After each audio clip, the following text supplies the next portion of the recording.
Hello, everyone. My name is Tom Driver, and this is the Drive Fitness Program, a podcast where I document my journey learning about fitness, technology, and how to run a successful business. Today, my guest is James Gomez. He is an author, and he wrote a book called Cybersecurity: An Introduction. He also helps run Cybersecurity Bootcamp. This bootcamp helps retrain employees in 8 to 12 weeks to go into the cybersecurity field. James and I discuss his book, his bootcamp, and the cybersecurity field in general. The link to his book and the bootcamp can both be found in the description. Don't forget to download our app, Drive Fitness, and rate us 5-star review on the App Store and the Apple Podcasts. All right, I hope you guys enjoy the episode.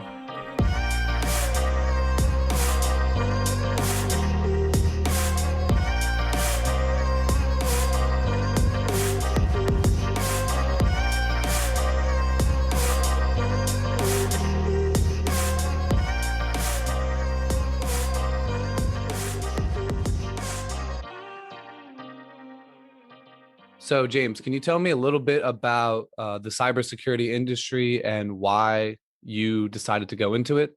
Sure.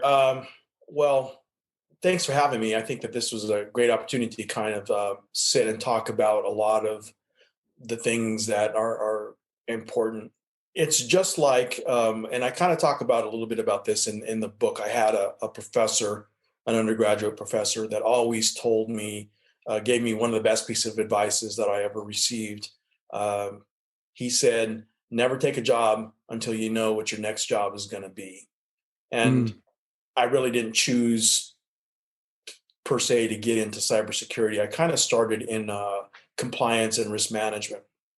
I'd been in IT for about 15 years at the time, and I was looking to try to get into more of the business side. So I went to business school, got my MBA, and from there I moved into a place where I was doing some audit work. I was doing some business audit work. So I completely gotten out of IT, or so I thought. And I was at this assignment. I was working for a large aerospace company, and I learned that we got pulled into a room with a whole bunch of people. I essentially started talking, and then I kind of let slip, oh yeah, by the way, you need to look at these ERP systems. And I started talking about all of the things, and then I mentioned, oh, by the way, I have a bachelor's degree in computer science. And they were like, oh, you've got a bachelor's degree in computer science. Interesting. So they scratched their chin for a little bit. And a few days later, I'm sitting down with the chief financial officer, and he says, I need for you to go lead the IT portion of this work. And well, I was like, well, I really don't want to do that. And he's like, well, I'm sorry, but that's not a choice that you're going to have. So I ended up going and working in IT, and then that led to risk management and compliance. And then here 20 years later, I'm a chief information security officer. So it's not necessarily something that I chose indirectly. I chose it indirectly, but then I always chose and looked at where the next position was going to be. And another story, I have a friend of mine that's an adjunct professor at UCLA, and he was working with me on a team that I had worked at, and we were talking, and this is before there were just IT security people. There was no such thing as cybersecurity yet. That should give you a little bit of how old I am. And he said to me one day, he said, "Hey, what do you think about this? Where IT security field is going to go?" And I said, I said it's going to become a new field called cybersecurity, and they're going to have these guys, and they're going to be called chief information security officers, and I'm going to be one. And he just laughed at me, and he said, "Oh, you're dreaming. You're crazy." And every time I talk to him, I remind him. I just had a conversation with him a couple of weeks ago, as a matter of fact. I remind him that, remember when you thought I was crazy for saying that there was going to be such a thing as a chief information security officer?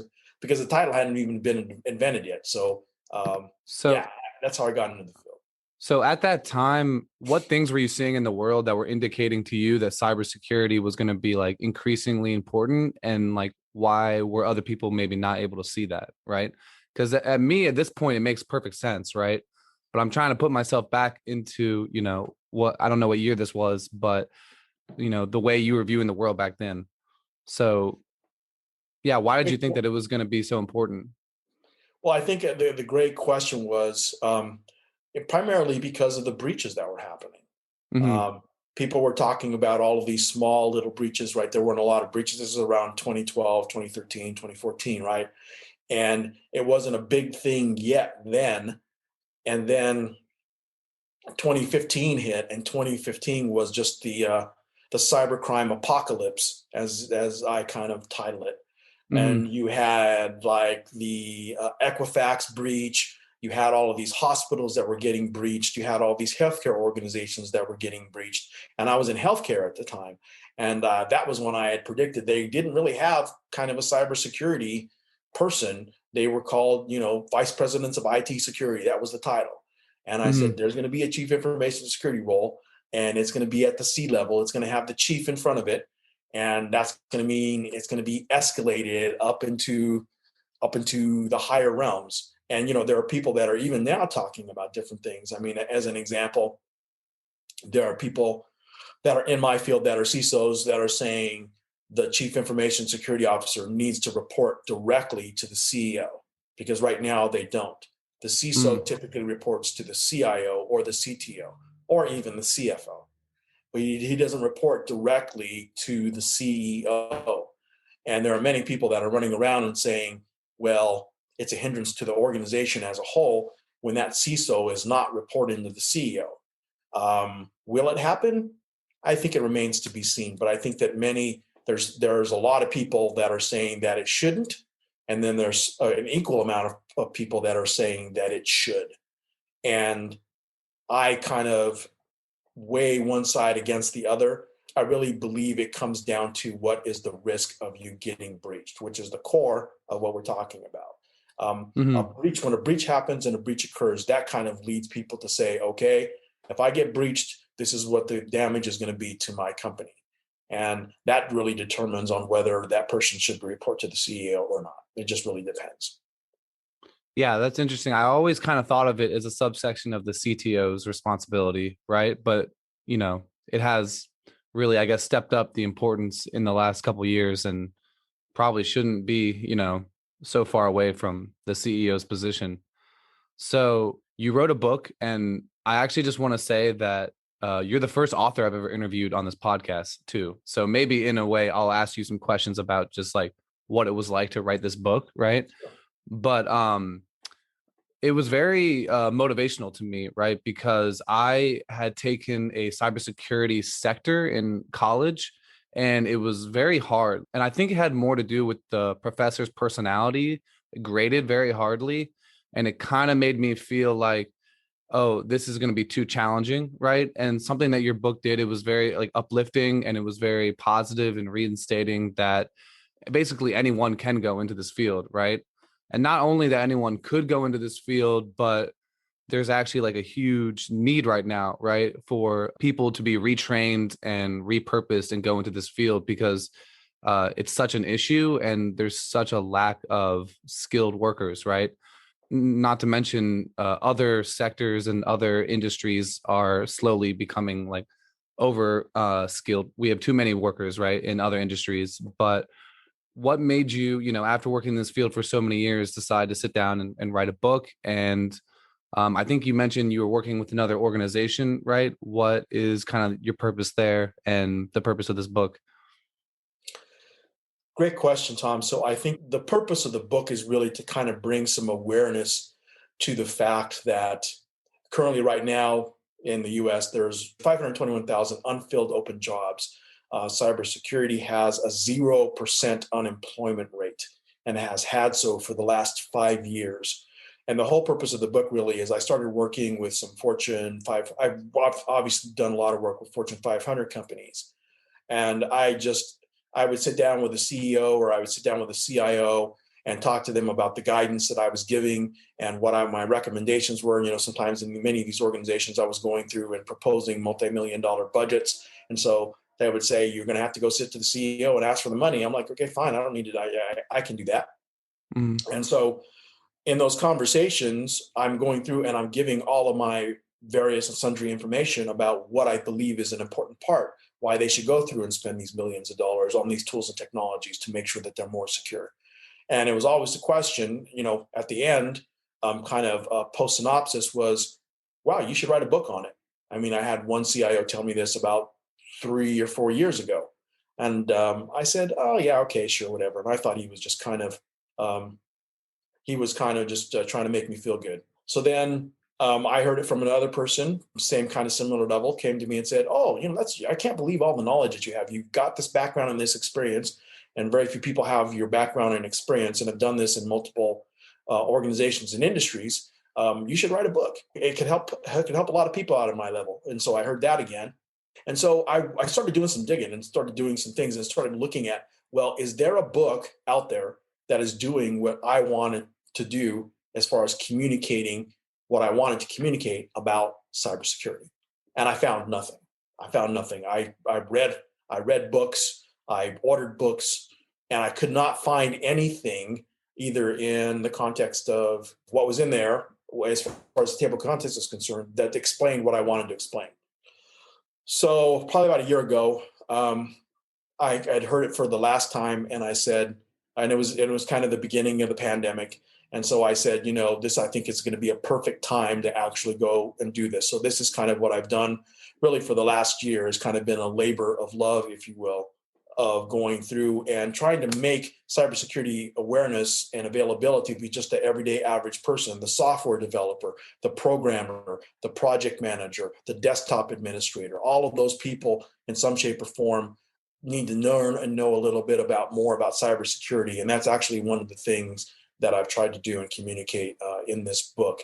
And I'm definitely enthused and impressed that you thought it was something that was very good and beneficial and uplifted. It's kind of exactly what the point of putting that book together was. Yeah, as I said, I kind of got a different energy about cybersecurity through my education. And I feel like it might have just been that the personality of those professors were really hard graders, because there was some more like computer science focused classes that I don't think that subject matter is necessarily harder or easier, you know what I'm saying, than cybersecurity. It was just Mhm. I got along with those professors better. But this book did make me feel like, oh, because I'm actually probably going to be switching my career soon. So it's definitely something I'm considering now. And I mean, as you mentioned, like 0% unemployment, the pay rate is really good. And just if you're willing to put in the time and, continue to educate yourself, I think was something that you brought up. But that's for all technical careers, right? Everything in the tech world is moving so fast. You got to continuously educate yourself. But then, like, I've already, worked, a technical position. Something else interesting, I noticed that you were kind of encouraging people who just have a risk management mindset to maybe consider this field, like someone who was in the army for a little bit or someone who was like in a police force, right? It was much more universal appeal than just someone like me who's already kind of into the tech industry. So maybe could you add to that? Or is there any other type of personalities or persons that even never considered a career in tech to consider cybersecurity, maybe from a new perspective? Yes, absolutely. And I'll give you, because as you know, we run these cybersecurity boot camps on a semi-frequent basis. Right now, we're doing them once every other week, twice a month. And a very interesting, because like right before this call, one of the people that I talked to was a lawyer who just finished her JD and is now planning on sitting for the bar in January or in July. And the conversation went around, well, do you think that I would be good in cybersecurity? And the answer to the question was absolutely. As a matter of fact, one of the best people that I know in the cybersecurity field that I've run across in my travels over the last 20 years was a lawyer. And she Hmm. was just phenomenal. And the reason why is because she could verbalize and communicate risk at an organizational level to a CEO and have him get it. Hmm. And that's an art. That's an art that's very well put in risk management, and it's one of the things that a lawyer has, obviously, the soft skill to be able to do. Hmm. So absolutely. I don't think you have to have technical skills. And as a matter of fact, that's one of the things that, I talk about this in the book. There's a place where I go and I talk about 5 job myths. And one of the Hmm. job myths that I put in there is that you have to have a technical degree or you have to have a Hmm. technical background to be successful in cybersecurity. And the answer to the question is no, you don't. Many people that don't have a degree in technology or a background in technology can be very successful. If you have a background in business, if you have a background in financial analysis, because you have the creative skills and you have the critical thinking to be able to go through and the investigative backgrounds. So people that are in legal, people that are in intelligence, all of those people have a background in and that can have a background and experience and be successful in cybersecurity. A lot of times, if we listen to the noise out there and we listen to people what they're saying, the reality is sometimes very far. And many people, I've helped people that have backgrounds in military. I've had people that have backgrounds in law enforcement. I've helped people from many backgrounds. As a matter of fact, we ran the last class we ran boot camp. There were 2 nurses were looking to get into cybersecurity, and the primary reason why is because, hey, if I got a laptop and a cell phone, I can be a cybersecurity warrior. It's that simple. So it's one of the things that organizations are looking at. Why go expose yourself to all of these health risks by working in a hospital when I just need a laptop, a cell phone, and a place to park and some electricity and a Wi-Fi connection? I Hmm. can become a cybersecurity warrior. Yeah, that's super interesting. And I think you mentioned like the myths that you brought up, right? I felt like another one of my favorite myths, which goes hand in hand with, this whole dispersion of our careers, right? We just need a laptop. We don't really need to go into the office anymore, which is this lack of need of like formal education, right? You kind of compared it to maybe someone who did go into the army, they would get put through like a quick boot camp, right? They wouldn't go through like a 4-year education. And I think this applies directly to the cybersecurity industry, but I've noticed like almost as a whole, right? Like we don't need to go to like a 4-year education anymore, right? There's very high paying jobs that you can get with like a 6-month certification online. And I feel like those are going to be more and more popular moving forward. So can you just talk on that myth and maybe the time frame it would take, for someone to finish this boot camp course you're talking about, or to get fully educated and ready for a cybersecurity job? Sure. So, great question. And I think what I typically do and what we do is we put people through a 1-week boot camp. Okay. If you think about the military actually does a 10 to 12-week boot camp. We're not doing that. Our goal is to get you into kind of get you a taste of the cybersecurity environment, and understand what that is and how that applies to whatever it is that you can take and apply it to, so your learning is increased. And then here's another thing that I've learned in complexity with a lot of these things. The ideal world, you can repeat this class and this boot camp as many times as you like for the first year for free.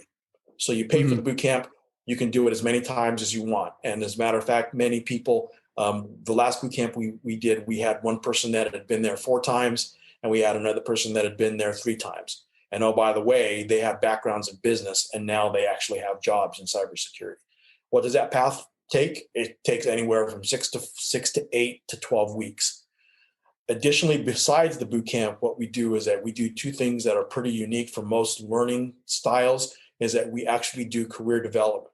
So what I do is you meet with me one-on-one over the course of 8 weeks. It's all a part of the boot camp fees, and it's 8 half-hour sessions. During those half-hour sessions, what we do is we update your resume. We talk about all the soft skills that are part of the program, because there's about 8 levels of soft skills that we try to address, things like creative thinking, project management, time management, emotional intelligence.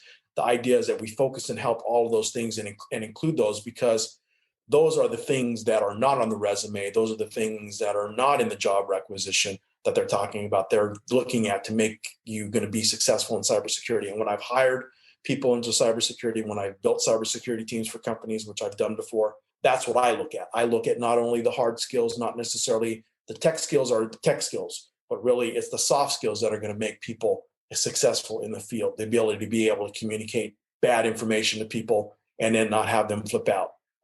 Being able to, work through a problem, get a solution, and get it done in a quick way. There's another thing that I look at is information digestion. One of my favorite questions when I interview people and look at whether they're going to be successful is one key question: how many books do you read, or how many pages do you read a day? And that tells me whether they're going to be successful or not, because you have to be able to consume vast amounts of information over a short period of time and then be able to regurgitate that information. I read about 100 pages a day, and I don't go to bed until I read about 100 pages a day. And then I'm an author, and actually have like 2 other books I'm working on right now, with 2 other co-authors, and I have a 3rd book that I'm writing by myself.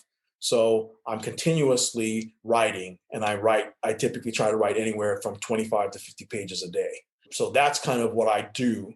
But the only reason I can write so much is because I read so much. It's kind of the thing right? This from software development, right? Garbage in, garbage out. The more stuff that you're ingesting.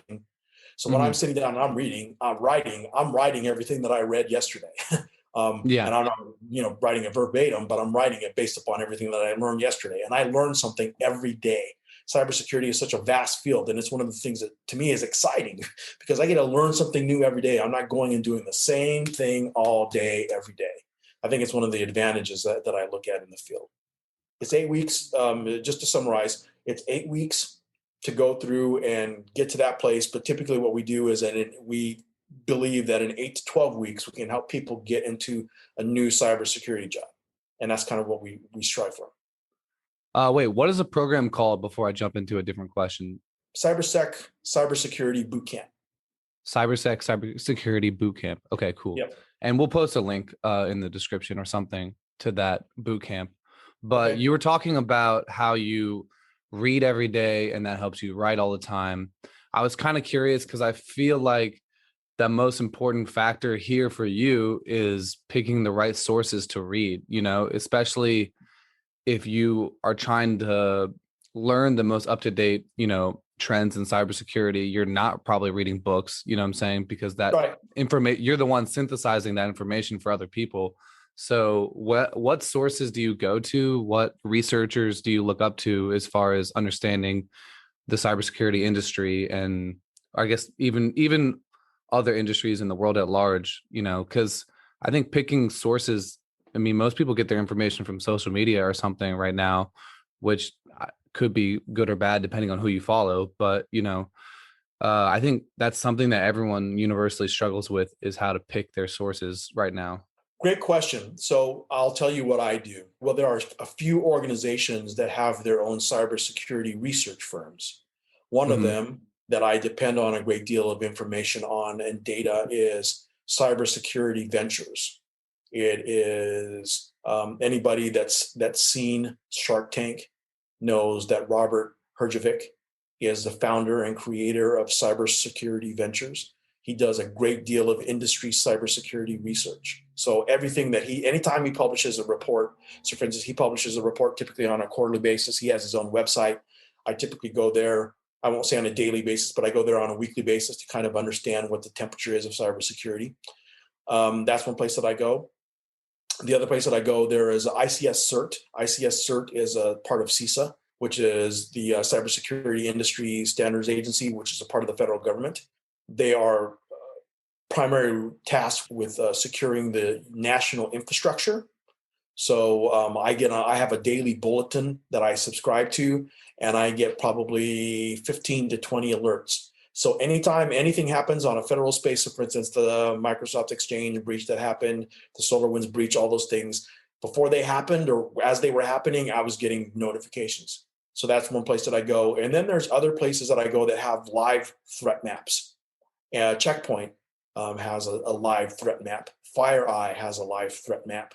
What is a So live threat map? you can actually you can go through and you can look at the threats happening in real time. Oh, wow. That's cool. Yeah.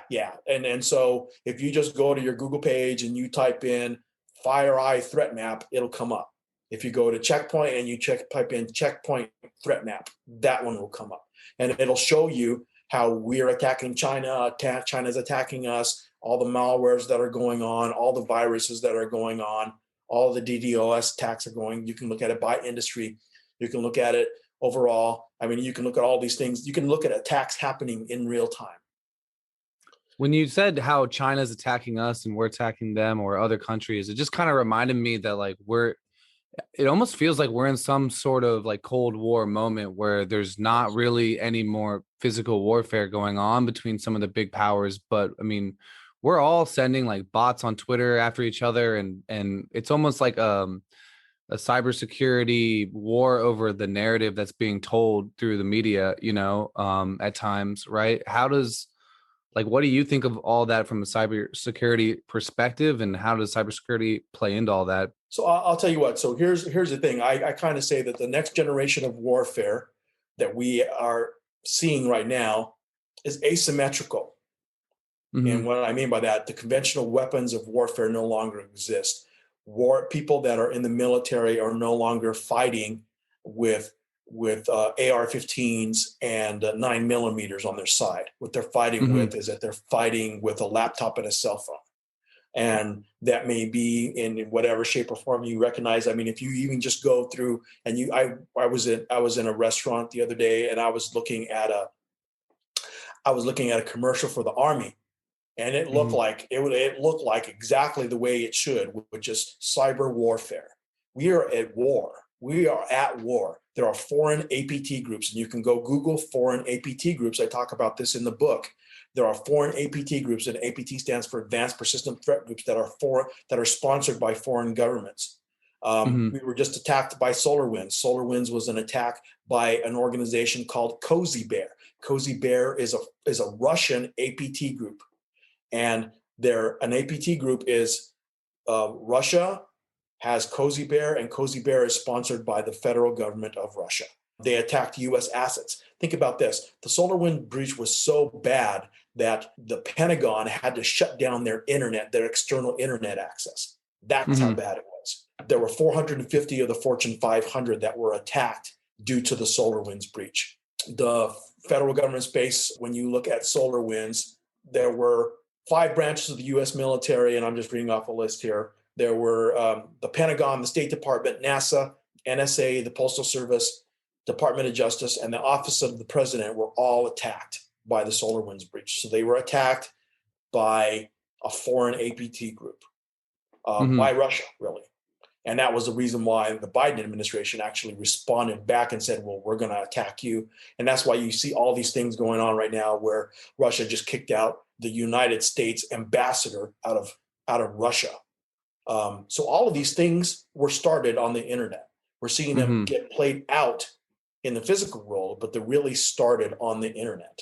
And it's something that I think people don't realize, but because they haven't really put 2 and 2 together. But we're seeing these attacks that are originating on the internet having physical ramifications out in the real world when it comes to people and war.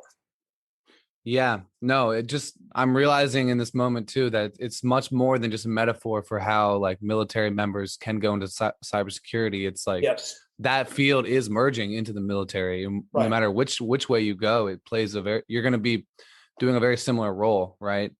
In a way, then, does like our military then look up to the public companies in America? I would think that these companies like Google and Facebook and Apple have the best cybersecurity experts in the country, right? Or does the U.S. Army have the best cybersecurity experts? Like, where is that knowledge? Where is like the forefront of this industry then? And how do those two dynamics play into each other, right? Of our public companies, and our country both needing security around our digital assets, Well, it's a great question, and I think that it's a cohesive effort because, again, like I said, the next generation of warfare that occurs is not going to be asymmetrical. It's going to be using robots. It's going to be using, and I'm actually writing a book on robotics, artificial intelligence, and cybersecurity. That's when it's going to get dangerous, when all three of those fields merge into one and you can't separate one from the other. We're getting there. We haven't gotten there yet, but we're getting there. And I'll give you an example. And it's actually one of the things I taught. And I actually taught a section on this in the last class we did, which is you can go through, you can look at Amazon Robotics. You can look at Boston Dynamics. You can go through and you can look at robotics and drones in the agriculture field.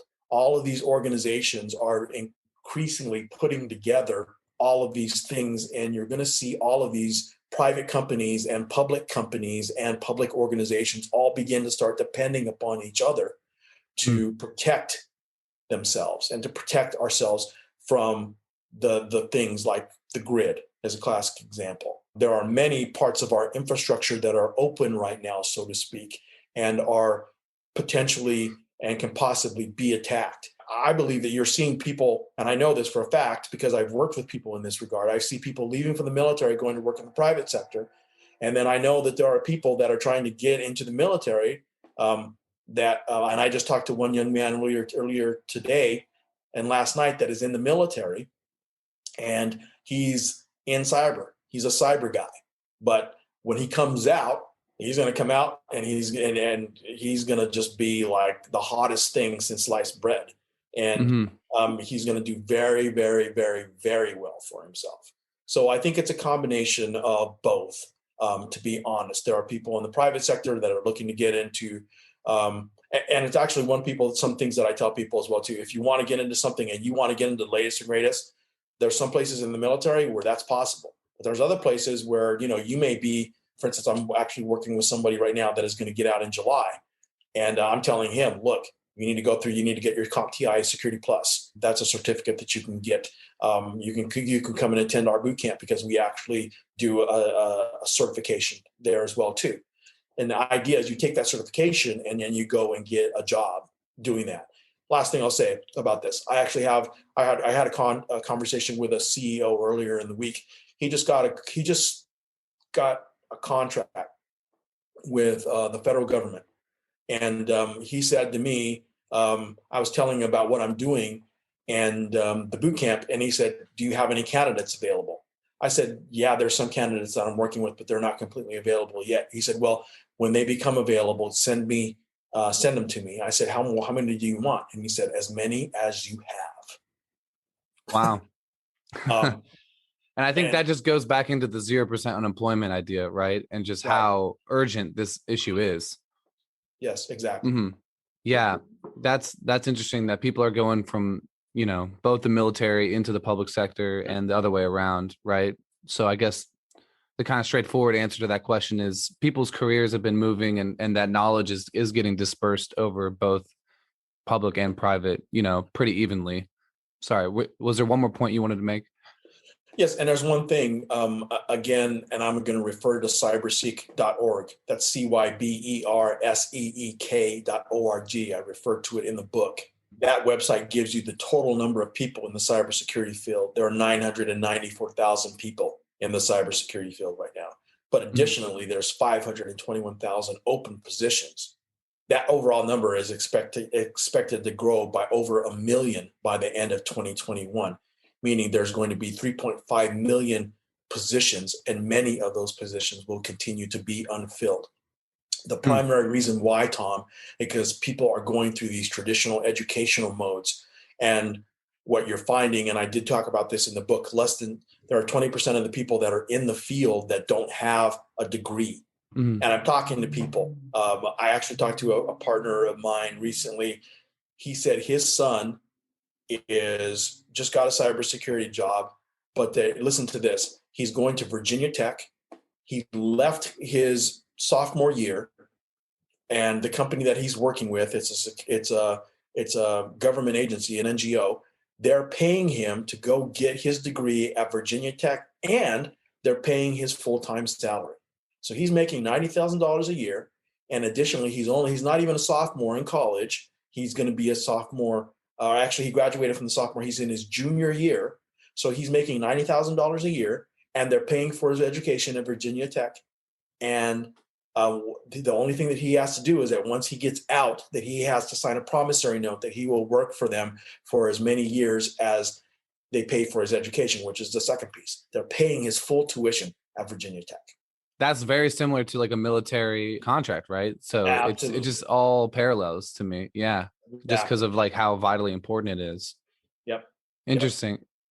One thing you were talking about is how cybersecurity is going to merge with AI and robotics. Really piqued my interest. When I think about robotics, one of the earliest adaptations, it seems like, is these like self-driving cars, right? And I don't know if you've heard of Lex Fridman. He has a podcast on artificial intelligence. You should check him out if you haven't heard of him. But he interviewed Elon and asked him about Elon Musk about like the security within the Tesla cars. And Elon kind of laughed it off as if, no one's going to hack my whatever fleet of self-driving cars.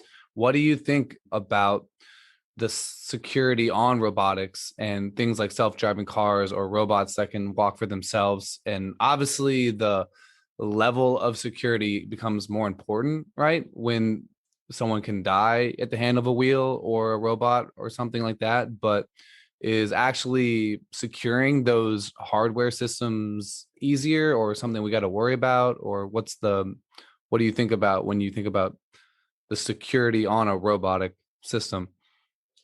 Well, anything that has any kind of microcircuitry in it whatsoever can be hacked. Mm-hmm.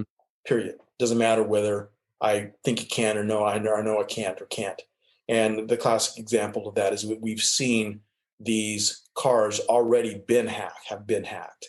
We've seen people breaking into cars by taking the control codes from somebody's fobs. You can Mm-hmm. go Google this on the internet, where people were at one point in time, people were stealing people's cars by simulating the fob and then unlocking the car, getting into the car, starting the car, taking off in the car. The car was gone. It was stolen. Mm-hmm. So on the other hand, when you listen to and talk to some of the things that Elon Musk has said, he has said that when it's one of the greatest risks is when artificial intelligence is one of the greatest threats to mankind. You've heard him make those kinds of statements before. Yeah. So the fact is that he's 100% right. And I'm sure he laughed because he knows that I know black hats that can break into cars. I know that they do it all the time. That they Mm-hmm. take cars, they steal them, they put them on boats, and they send them to China. And I actually know people. I shouldn't say I know people, but I've heard stories where people are doing that with Teslas because that's a luxury item in China. And so people have had their Teslas stolen here, put on a crate, shipped over to there, and then reprogrammed. I think he was laughing at the idea of maybe like someone hacking into it and then like taking over the control of the driving system, then driving it into a wall or something. Right. So I guess hacking into just like and stealing it might be more realistic than the hack that they were talking about. Right. But yeah, it's still something I feel like should be at least discussed very seriously, right? Even the chance of that happening. And then he might just have really good security, but I feel like more and more people start to build robotics and things like that. Not everyone's going to have that level of confidence, and not everyone is going to be able to keep out hackers from all the new inventions of the next 10, 20 years, So, Right. Yeah, and I'll give you a real story. It'll be quick. Iran shot down one of our military drones with mhm. an EMP blast gun, and then they reverse engineered the technology. It's always not necessarily something as simple as what we would think it is. If Mhm. that makes sense. And so I think that that's one of the things that we have to be aware of, and it's one of the things that we do have to talk about. You're 100% right. I couldn't agree with you more. Okay. So even if they do end up just stealing it, they're able to reverse engineer that technology, and it still leads to just a breach in what we know versus what other countries and what other organizations are able to do. Right. Yeah. It's in there because it's intellectual property. If you think about that, that's intellectual property. I mean, who wouldn't want to? I mean, I'm sure Elon Musk has competitors. Hmm. The best way, if I'm his competitor, to go through and steal his intellectual property is to break into a car, reverse engineer it, and then sell it at a cheaper rate. Right. I mean, and I talk about this in the book. I think it's 1 out of 5, according to CNBC, 1 out of 5 companies in the U.S. have been breached by China, and that the dollar price tag per year for U.S. companies is 500 to 600 billion dollars. Mm-hmm. Not my statistics. It's CNBC statistics. Yeah. So if you think about that number, technology can be breached, it can be stolen, and it can be reverse engineered. And that's sometimes one of the things that nefariously that these organizations, these hackers are doing, is Mm-hmm. just stealing for the fact of I can steal it and borrow it and use it and replicate it. Yeah, that can be scary. Cool. Well, I felt like we've done a good job of creating like a level of urgency for this issue. And as I mentioned, the book also is positive and uplifting in the fact that, or it's encouraging, I would say, in the fact that anyone listening should feel like they can go into this field. It also covered like not necessarily the history of cybersecurity, but I think it was like all the acts that were passed, right? Like all the legislator that was passed. So in a way that does give you, right, the history of kind of this industry. What do you think were like the biggest turning points for cybersecurity over, the last 20 years? And I don't know a lot about it. I would assume, right, the move onto the internet in general was a big one. And then it seems like this move towards e-commerce and online shopping, right, cause like a bigger, just more at stake online for everyone. But like from your perspective, what have been the biggest shifts, either like socially or with technology, right, that you've seen in the cybersecurity industry? Well, I think the big thing is obviously the speed of the internet has been a big thing. The other thing that I think is an important piece, there are legal legislations like FISMA and FIPS from the federal space. Technology solutions had to be federally secured. That's what FISMA and FIPS are. There Mm-hmm. was federal requirements that those had to happen. I can't remember off the top of my head what those years were. The other one was HIPAA from the healthcare perspective. Another legislation was PCI for payment card systems, which actually came from all of the breaches that occurred on the internet. So it was securing transactions. So yeah, so those legislations actually led to increased levels of security. And then here's the thing: is that increased levels of security, hackers always do one of two things. They always change the way that they go after a company. As an example, Bank of America has like an unlimited cybersecurity budget. When you think about that, they have Mm-hmm. unlimited amount of money that they can spend on cybersecurity. Many organizations, large businesses have this in place where they just spend 250 million, 500 million, even the federal government, 14 billion, 18 billion. So the key thing is when the larger organizations spend more money, what happens is that hackers start going after other organizations. And what I mean by other organizations, they go after nonprofits, they go after the small and medium-sized businesses, and they go after individuals. And that's what you're seeing. That's where we are, I believe, is that organizations are now going to be attacked. When we talk about the Facebook breach, this is a classic example. This is the last thing I'll say about this. Facebook had 553 million records screen scraped, right? I don't think that we're going to see the full ramifications or repercussions of that for months from now. And the same thing truly happened when we looked at the Equifax breach. People saw the breach, and it wasn't until like a year to 2 years later where people started doing identity theft and all this other stuff where, legislation had to be passed. People had to say, oh, wait a minute, you got to protect your identity now. Equifax had to offer free credit repair, all of those things. So that's kind of where I see us going into the future. So you think this Facebook breach could have impact on individuals' accounts from Facebook? Yes. That's Yes. scary. Do we need some sort of insurance then? Like as an individual, I don't really worry about that much because they always joke the FBI agent looking at your internet history or something. Like I never worry about that. I just don't feel like I'm that important of a person right now where anything I do is worth stealing or worth reporting or, I'm not an organization that has any control anywhere, but I wonder if more and more in the future, individuals are going to have to worry about their own personal security. Even if you don't have a lot of money, like you were saying, like you can still get hacked, and that might just be a trend that's becoming more common. So I don't know. Do you see a need for some sort of insurance for digital assets or something like that? Because I'm not, or I don't know. I guess Facebook would just be responsible if like my debit card that was connected to them got hacked. But that doesn't even seem fair either to hold Facebook accountable since they're not, you know, the ones that stole my money, right? Right. The FTC is one of those organizations that is an enforcement body to protect people's identity and issue fines and penalties for those kinds of thefts.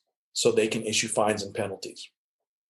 But you bring up a good point, and I actually have never thought that through. That's something that I have to think about. Is would it be possible, or should it be possible, or should healthcare or should insurance organizations, insurance companies carry private personal insurance for cyber breaches? Well, yes, I think they should. I don't think that there's a carrier that's offering it right now, but eventually they will. Because Mm-hmm. if you think about the number, and I think I talked about this number in the book, they're expected by the end of this year that cybercrime is going to grow to $6 trillion. That's with a T, $1 trillion a year. Mm-hmm. Most people don't realize that 70% of all Bitcoin is used for illegal activities. Oh um, yeah, I remember reading that too. yeah. Yeah, I So feel like I kind of knew that about right, Bitcoin, but right. And so I guess here's the point: is that at some point in time, you're going to have personal protection. There's protection for cybersecurity liability insurances for businesses. Eventually, at some point in time, there's going to have to be cybersecurity liability insurance for you as an individual. mhm. But right now, I don't know any carrier that's writing any policies for that, unfortunately. Yeah, it makes me kind of worried from like a country standpoint, the ramifications, because let's say all the best, companies in United States have amazing security, you can't hack in, right? Like a foreign country could target, like you were saying, smaller companies and individuals through those smaller companies. And let's say, like in America, we do have some insurance policy set up, or we have some federal rule where the federal government will come in and reimburse any loss through cybersecurity. Well, then, another country could attack our companies and our people, and then therefore drain our federal government's resources, what I'm saying, through these reimbursements or just through dealing with those. Like, it's not even 100% fair to put that on the government, what I'm saying, to play that role of like reimbursing those losses. It seems like a flaw, I guess, or a weakness in us as like a country. I guess the whole cybersecurity, like how well protected we are, right? It's someone's got to pay that price, no matter who gets hacked, somewhere along the line. I 100% agree that, yes, where does the liability lie? That's always a great question. And Mm-hmm. it's always one that's difficult to answer. It's the nature of the circumstance. It really depends, because here's what I'll tell you: there's already legislation that people are talking about now to start holding company CEOs negligent. So let's say on Oh, this, let's say I'm Mark Zuckerberg, and I knew that there was a potentiality for a breach, and I didn't do anything about it. It would be a felony on me. And we've already done this before, similarly, in an act that was passed in the late '90s, early 2000s, which was called the Sarbanes-Oxley Act. mm-hmm. Sarbanes-Oxley was one of those things that they actually now require. I'm a publicly traded company. The CEO and the CFO must certify the financials on a quarterly basis. And if there's any fraud, that CEO and CFO gets prosecuted for a felony. So they have to sign the financial statements. And if then they come back and it's retroactive, so let's say they come back 7 years and they find out that, oh, you signed this and you knew that there was fraud, you are Mm-hmm. legally liable. Not just, forget about the personal liability about, oh, I gotta go pay a fine. No, it's not just a fine, it's a fine, and you're probably going to get prosecuted by Department of Treasury or the SEC. And the SEC, when they come after you, they don't play games. Yeah. um, so anyway, No, that's frightening. I mean, but I guess the difference, it's scary to think about, because I'm starting a company that I could be liable for something like that someday that could be a mistake. But I guess the key word to think about there is it's something they knew about, like they really should make that decision if they know about it. But Mhm. then what steps are you putting in place to make sure that the CEOs are always informed, right? Because they might want to not know about things on purpose. And I think that ties back into your beginning conversation about we need these security officers reporting directly to the CEOs, right? Because Mhm. if they're reporting to the CTO, well, then is he liable? Is the CEO, what I'm saying? Did that information get passed through that channel as fast as Right. possible? Because these things happen fast. It's not like we're dealing with heads up on a cybersecurity attack. Hopefully that law will be put in place so that no one has to be prosecuted and that just things become safer, because I don't really think the goal there is to like persecute people for the a system wide problem. But if you don't put that pin on somebody, then we won't be protected. Right. So Right. Right. hopefully it And just does what it's supposed to. right. And there's many C-level people that I talk to where I have these conversations with them and I say, look, this is the risk. These are the Mm-hmm. things that I recommend you do. And I documented all of it and I put it in writing and I send it to them. I verbally Mm-hmm. tell them, and then I said, oh, by the way, I'm walking out of this office right now and I'm going to hit send to an email about everything that we just discussed so that there's no plausible deniability. Because that's one Mm-hmm. of the things that they're looking for. Oh, don't last, don't tell kind of thing. But the fact is that if they've communicated, if that risk has been communicated to them, you have a potential for risk because you didn't do this, or you haven't done this, or you don't want to do this and pay the money to do this, and you have that on record, then there's no plausible deniability. Mm-hmm. So, because like when I consult with companies and I talk to people, oftentimes my reputation is at stake too. So they look at this company and they're like, wait a minute, didn't you talk to these people about this stuff? Yeah, I did, but they decided not to do anything. Well, you have any record of it? Yep, it's right here. So Mm-hmm. that no one can say, I didn't tell anybody about it or I didn't inform people properly. And it's Mm-hmm. one of the things that I think there's one thing I learned back in the day when I got out of business school and talking about this full circle as an auditor, that you have a conversation with people, but you document. You trust but verify. If I have a conversation with somebody, I say, okay, this is a conversation we're going to have. And I walk through the bullet points and I say, oh, by the way, I'm just sending this to you in email so that there's no deniability that you haven't communicated this to you. There's an electronic copy of it. Here it is. But that's really what's going to start happening. I think people are going to start protecting themselves. I know that there is executive insurance. There's liability. Board members have liability. I've been on boards of companies before, so there's liability insurance there. So there's all these things that do happen organizationally. And it's one of those things that I think is critically important. Yeah, it's like the technology caused the problem, right? Where now we need security, but it's also makes it so much easier for us to communicate and send these emails and prove that we followed all the right procedures. And it doesn't sound that difficult to cross your T's and dot your I's, what I'm saying, in these types of situations, to make sure that you're ready for both your cybersecurity battle and your potential legal battle if you lose that cybersecurity battle.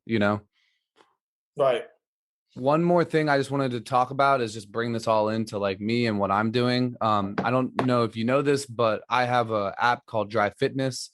It's just like a simple app on the App Store for people to track all their fitness data. We also gamify it to make it a little more engaging. So there's like a leaderboard, you can compete against your friends, but it's mostly just at the moment like a really upgraded notepad for you to keep track of that information. And we also provide some like animations to show you like correct form and stuff like that. So a little story just to like show how important cybersecurity has been in for my journey from the beginning, right? Because I'm not very cybersecurity focused. Is like the first time I released the very first version of this app, like I sent it to one of my friends, and you enter in your weight and your reps, and instead of entering in his like weight or reps, he entered in some like SQL statement that like dropped some tables in my database, because I didn't have any like parameters set up to protect myself, right? So from then on, I realized the importance of not just protecting everyone's data and their information who uses my app, but protecting myself from, letting my company get completely ruined. If that was today's version, right, I'd be more at risk of losing everything I have, Mhm. over an attack. And I actually have one partner and he's more cybersecurity focused. So luckily once I started working with him, like I don't personally have to worry about our security. I just have to communicate with him and make sure that he's on top of it. Plus, we don't have the biggest user base yet, so it's not a top concern. I'm still more in the how do we get users, how do we grow, how do we get a user feedback cycle going, right? Where that I could grow into a company that maybe someone would attack someday. If anything, that would be a compliment to me, right? But what are some things that you think as just like a small app developer I should be thinking about, I should be considering, and especially what are some things I should be considering like as I begin to grow? And just if you have any other general advice for me. Well, I think the biggest thing that we oftentimes don't necessarily look at, right, is what happens when I hit certain thresholds, and I'm doing the same thing, right, for me, as well as looking at the class that I'm doing. And like I've set up a thing where I'm like, if I once I hit certain thresholds, I'm going to do certain things. As an example, one thing's that once I hit a certain number, I'm going to have all of the stuff that I have integrated into a customer, a CRM, a customer resource management tool. That's one of the things that I'm doing. And then obviously you're going to take certain measures and security components and pieces of that. So I think that that's kind of really one of the things that I would do if I was doing certain things. And then I think that the one thing that you can do, that I see many developers not do, is making sure that you have security integrated into your development process. And those are basic, those are some basic, simple controls that you can implement. So, for instance, one example where I feel many people don't do, especially if they're doing something solo by themselves, that the person that's not writing, that you do code reviews, that the person who's making the changes or updates to the code is not the same person that moves the code through, the development, the QA, and the production environment, making sure that you have actually a development, a QA, and a production environment. So there's many, many controls. I think obviously when I look at SDLC, I look at those are some of the controls that they look at, and many app developers that are not that maybe are just doing single applications development, they don't necessarily look at all those things. And then actually another thing that's critically important is doing peer reviews. When I evaluate software, one of the things that I look at is making sure that there's no backdoors in in in the software.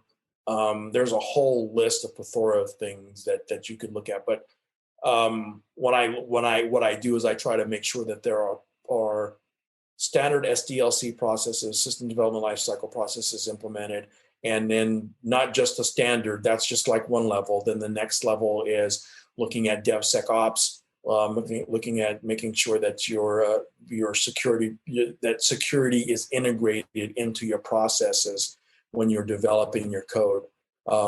Things like making sure that your data is encrypted, that it's stored in encrypted, both in rest and in transport, making sure that there are certificates attached to those security components. So those are just kind of some of the things that I would recommend from a basic essence of, you've got some software now, but when you're moving into that next level, that you begin to start doing things like that. Peer reviews, making sure your data is secure, making sure that your software has an SDLC process, that you have multiple environments. You have a QA environment and a development environment and a production environment. All of them are secured. Those are just kind of some of the basics. Hopefully that all makes sense to you. But even that process and everything that I talked about there, that's all cybersecurity. So the reality is, I was actually talking to some developers about this were from I think they were from Facebook or from LinkedIn or one of those two companies. And I had the same conversation with them. It's like, okay, you guys are developers. What kind of development or DevSecOps principles have you implemented into your SDLC process, your software development process? And they're like, well, I don't know. What are those? And I'm like, okay, well, let me give you a list. Let me give you a list of about 10 or 15 controls that you need to ensure. And I just gave you a list of a few of them. But there's like a whole list. And we can talk about that offline, but I could probably help you in putting together that list of controls and then just making sure that you're following those to the best of your ability. Hope that helps. Yeah, no, that's really helpful.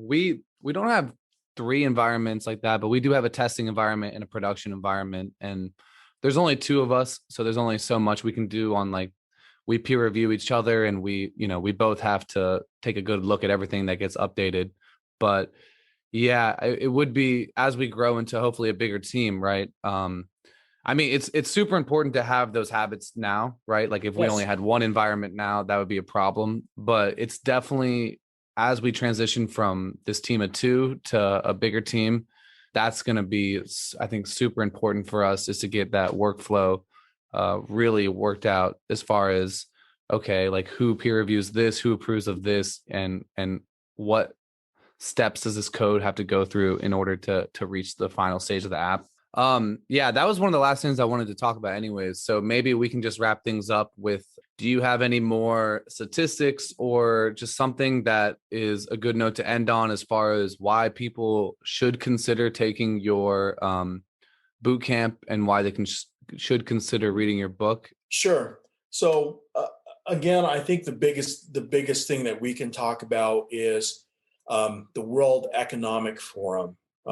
And I'm not sure I mentioned this, but the World Economic Forum predicts that in the next 5 years, that that there are going to be 85 million people that are going to have to be reskilled. That number also equates to 50% of the total population. And additionally, the reskilling of the American population is needs to be what they're calling, the World Economic Forum is calling, a citizen-led effort. The government is not. What that means is that the government is not going to help. Institutions that we think that we're going to traditionally help, like traditional educational institutions, are not going to be helping with this effort in this regard because they're not focused in on it. So what I see it's a citizen-led effort, and that's one of the things that I've taken um, into my challenge myself personally, is that I'm a citizen, and my goal, and one of the things that I try to do is to help others. So as an idea, this is one of the reasons why I've been on this thing, and why I came to this knowledge last year when the World Economic Forum. I'm a member of the World Economic Forum and their research organization, and I read a lot of their research. And they have been preparing and planning for this for many years. Integration and complete cohesion of cybersecurity, artificial intelligence, and robotics is going to continue to take and change our infrastructure. It is literally called the fourth industrial revolution. And they're saying that this is going to be bigger than the changes that occurred because of the internet. And Wow. if you think about that, that is pretty phenomenal, because we can think of, Barnes and Noble going out of business, being cannibalized by Amazon. We can think about Kmart going out of business, being cannibalized by Amazon and Walmart. So we can think about Sears, when it at the time was the largest retailer on the planet, and they got cannibalized by Walmart and Amazon. So we saw Blockbuster. that Blockbuster. Yeah. We saw this happen over and over again.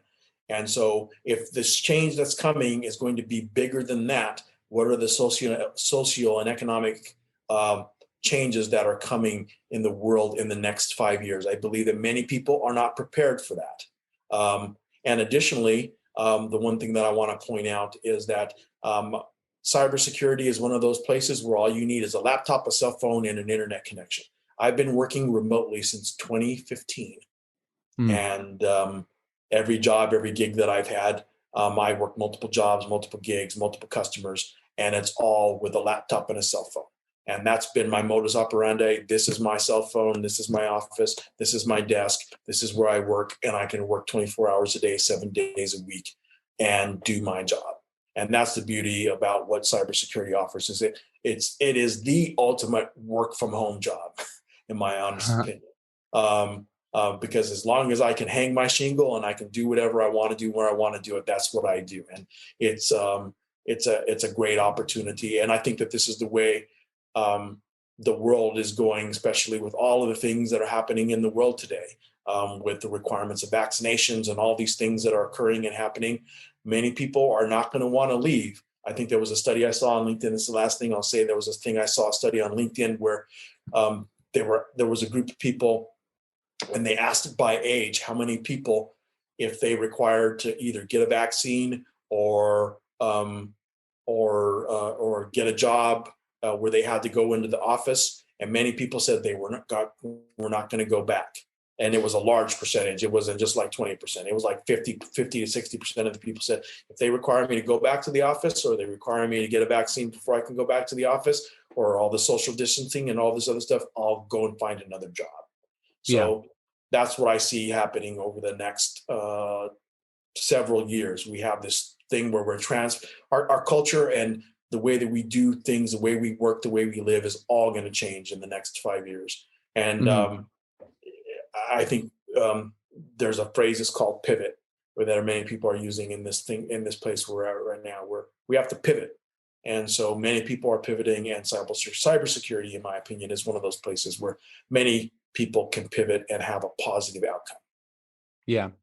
No, I am personally in a transition moment with my career, and my top priority is to work from home. I've been so much happier working from home, and with my next job, right, I'm thinking about getting more of like app development position, just a more of a standard computer science position. But I will go retrain and go into cybersecurity if that guarantees my career to stay remote, right? Because like you're saying, it's just in higher demand. I might have more of a say of if I get to stay remote or not. Um, and so yeah, for me, like that's a much higher priority than I ever thought it would be. But I'm very determined to spend the rest of my career working from whatever beach I choose, right? Or like whatever location I want to.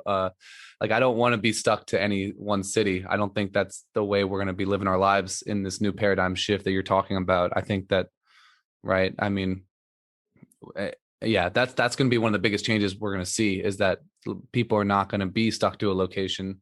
I would definitely go into cybersecurity if that option is not in the other careers and industries that I'm looking at, you know?